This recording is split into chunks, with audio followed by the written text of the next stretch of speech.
Bienvenidos a un nuevo vídeo en el que nos vamos a divertir explorando una de las mayores contradicciones de la fe religiosa, la idea de que Dios es inmutable.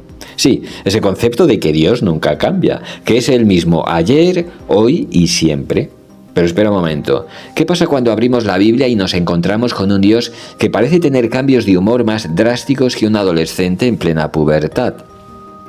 Vamos a hablar de eso y mucho más, así que quédate hasta el final, porque la cosa se va a poner interesante. Primero vamos a definir qué significa ser inmutable. En palabras simples, inmutable significa que no cambia, nunca, jamás. Dios, siendo perfecto, según nos dicen, no puede cambiar, porque cualquier cambio implicaría que o bien antes no era perfecto o bien después dejó de serlo. Entonces, lógicamente, Dios debe ser constante, una roca, una presencia inalterable. Pero si abrimos la Biblia, encontramos una narrativa que nos hace preguntarnos si esta afirmación tiene alguna base real. Porque sinceramente, el Dios del Antiguo Testamento y del Nuevo parecen tener tanto en común como un gato y un perro en plena discusión por un tazón de comida. En el Antiguo Testamento, Dios parece ser un gran defensor de la poligamia. Miremos algunos ejemplos. Abraham, el patriarca de la fe, tenía a Sara como esposa principal, pero también tuvo hijos con su esclava Agar porque Sara lo animó. Y Dios no solo no lo desaprobó, sino que incluso bendijo a la descendencia de Abraham. Jacob, el nieto de Abraham, tenía dos esposas, Raquel y Lea. Bueno, en realidad también tuvo hijos con las siervas de ambas. La Biblia relata esto como si fuera la cosa más normal del mundo. El rey David. Bueno, ¿qué podemos decir de David, no? Tuvo múltiples esposas, concubinas, y aunque cometió otros pecadillos por los cuales era castigado levemente, su estilo de vida polígamo nunca fue un problema para Dios. Parece que Dios no solo toleraba la poligamia, sino que en algunos casos hasta la fomentaba. Pero aquí viene lo divertido. Avanzamos al Nuevo Testamento y descubrimos que no solo ya no está permitida, sino que ahora se considera un pecado gravísimo. Sí, eso que antes era aceptable, ahora resulta que está prohibido. Podemos imaginar a David o a Jacob si resucitaran, se enterarían de que han estado llevando una vida completamente inmoral. ¡Ah, caramba! Toda la vida con esposas y concubinas, y ahora resulta que es pecado. Aunque bueno, yo soy el rey David, el favorito de Jehová, lo que significa perdón instantáneo por cualquier pequeño desliz. ¿Quién necesita coherencia cuando tienes favoritismo divino? Rápidamente la narrativa cambia. En el Nuevo Testamento, Pablo, que parece haberse autoproclamado vocero principal de Dios, habla en 1 Timoteo 3:2 sobre los requisitos para los líderes de la Iglesia, diciendo que deben ser marido de una sola mujer. De repente la poligamia ya no está permitida. Jesús también se refiere al matrimonio en Mateo 19:5, citando Génesis y diciendo que serán una sola carne. Parece que la idea aquí es monogamia pura y dura. Entonces, ¿qué ha pasado? ¿Se despertó Dios un día y dijo, ¿sabes qué? La poligamia ya no está de moda, ahora vamos a promover la monogamia? ¿Eso no cuenta como un cambio? ¡Oh, sí! ¡La poligamia! Bueno, ¿qué puedo decir? Antes estaba así como de moda.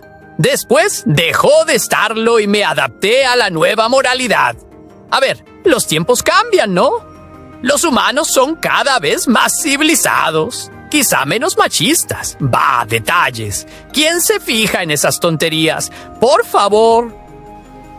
Otro ejemplo divertido es la comida. Sí, en Levítico 11 Dios da un listado completísimo de animales que no se pueden comer. Cerdo, mariscos, conejos, bueno, y la lista sigue.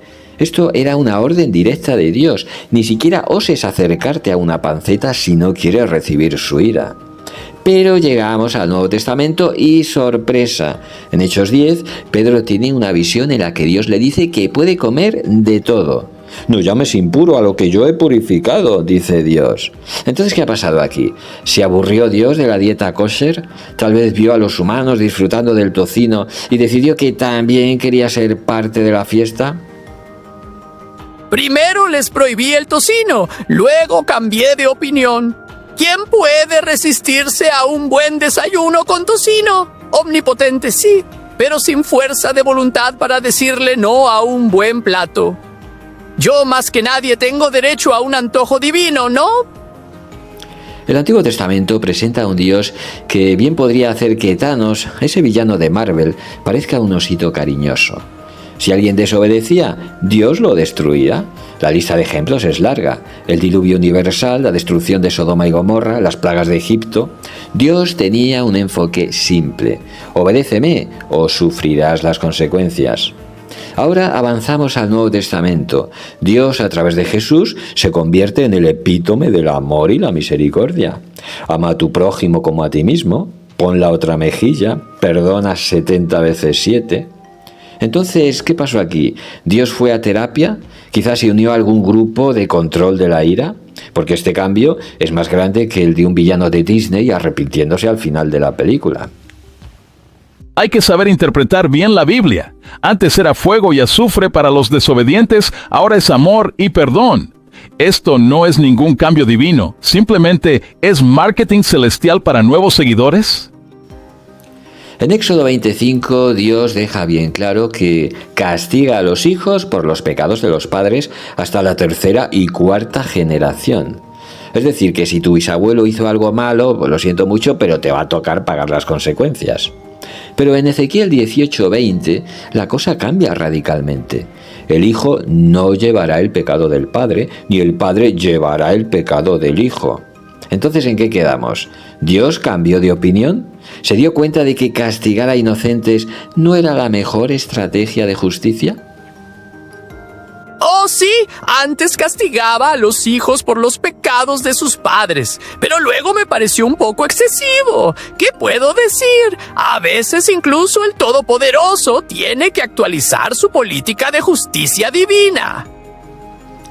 Cuando se les señala esto a los defensores de la fe, suelen dar respuestas creativas.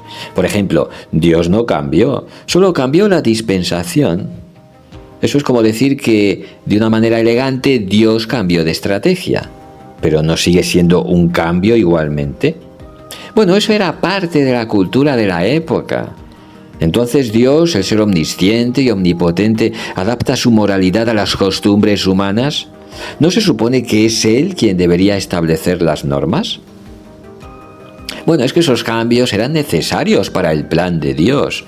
Sí, ya sabéis, el famoso plan divino, ese plan que parece tan flexible como una goma elástica. Si Dios realmente es inmutable, no debería haber cambios entre el Antiguo y el Nuevo Testamento. La moralidad, las reglas y el carácter de Dios deberían ser constantes. Pero lo que vemos es un ser que parece adaptarse, evolucionar y en algunos casos contradecirse claramente. Entonces, la próxima vez que alguien nos diga que Dios es inmutable, solo recordar la poligamia, el tocino, los cambios de humor divinos y el castigo intergeneracional. Porque si eso no es cambiar, entonces, ¿qué es? Hasta aquí el espacio de hoy. Espero que haya sido interesante. Si es así, quizá puedas considerar suscribirte, darle like y compartir. Nos veremos en el siguiente. Hasta pronto.